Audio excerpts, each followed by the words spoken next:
So welcome back once again. Here we are in the final stretch. For the last several weeks, you have been heightening your awareness of what it takes to be a truly exemplary leader.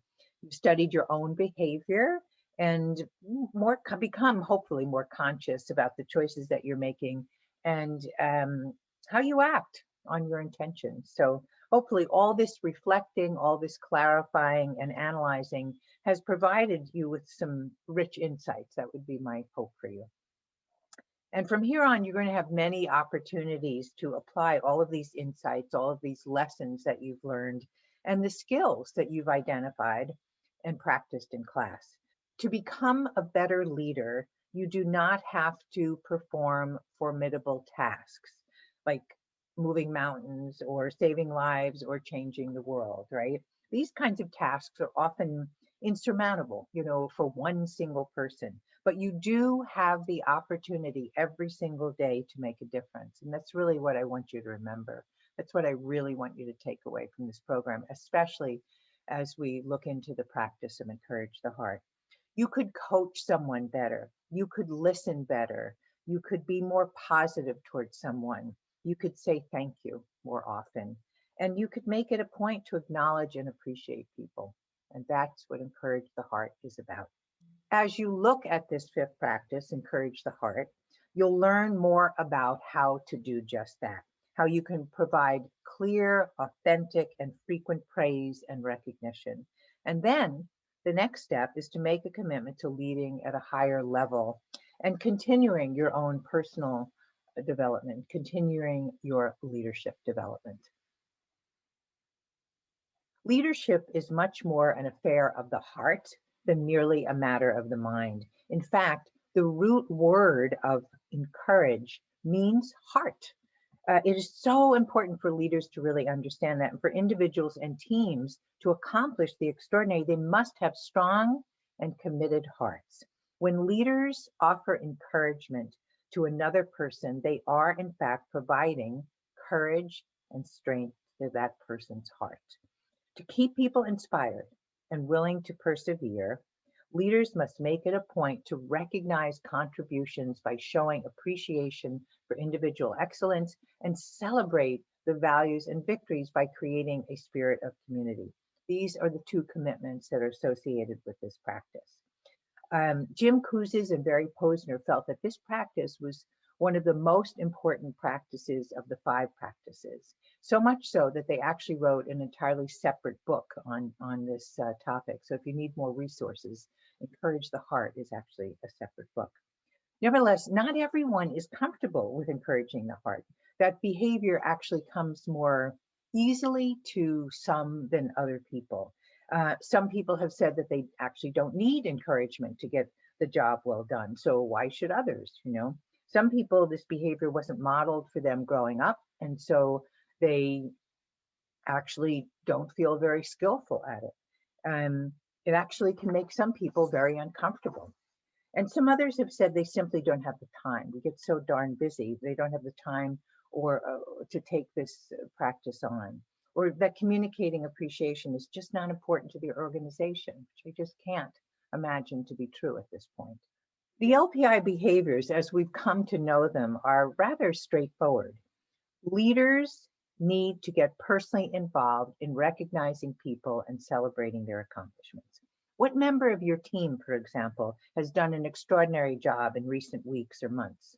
Have you found a way to acknowledge that individual and praise them for that kind of accomplishment? Does someone on your team have a skill or a talent that you really admire? Does someone have a knack for resolving conflict, for example, without avoiding it? And leaders also need to learn to tell stories of encouragement about the good work of others. Can you think of a story possibly that demonstrates the good work of someone on your team? Some story that you could easily tell because it so easily comes to mind that someone needs to be recognized. Do you know someone who's really good at telling stories? You could actually involve them as a mentor. And leaders need to make it a point to let people know about your confidence in their abilities and to praise them for a job well done. So is someone on your team able to engage skillfully in a very difficult conversation? That really needs to be acknowledged, if so. Or do they hold other people accountable and easily able to coach others into knowing how to do that as well? How often do you actually make it a point to think about others? This is such an important practice. Nevertheless, if you're like a lot of other professionals on any given workday, you're likely to be thinking about the zillion other things that are on your mind in order to be productive and effective. And even though you might recognize the importance of this practice of Encourage the Heart, it can easily wind up on a back burner because in the stress and complexity of our lives, it's easy to forget about even our deepest intentions.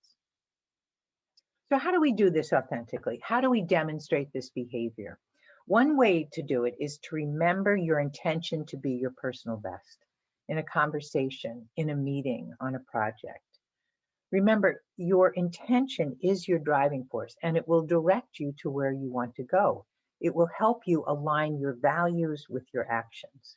So, if you care about people, if you truly care about it, we want to make it our intention to be our personal best and demonstrate by reflecting on these questions you see here. Can you make it your intention to show that you care? How could you do your part each day to demonstrate that you care? What would it take to do it on a more regular basis?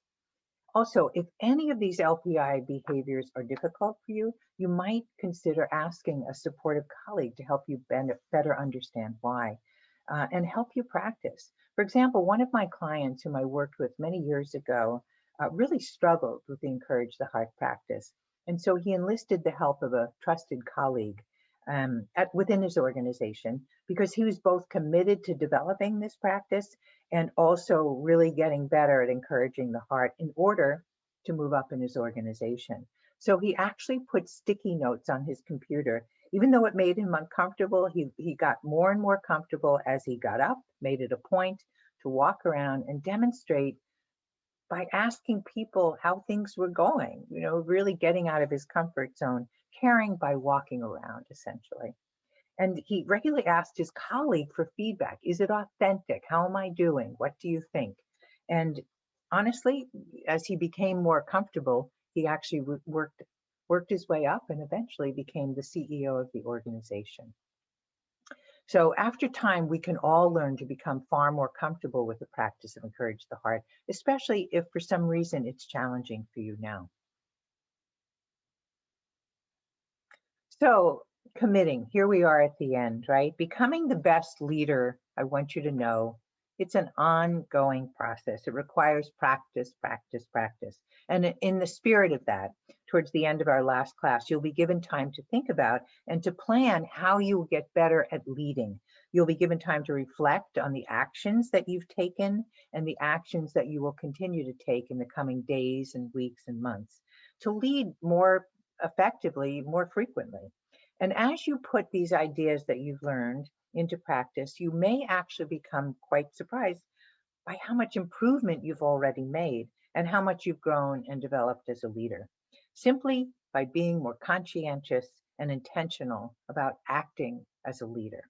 So I really hope that you will give yourself a standing ovation for having learned and practiced these essential skills.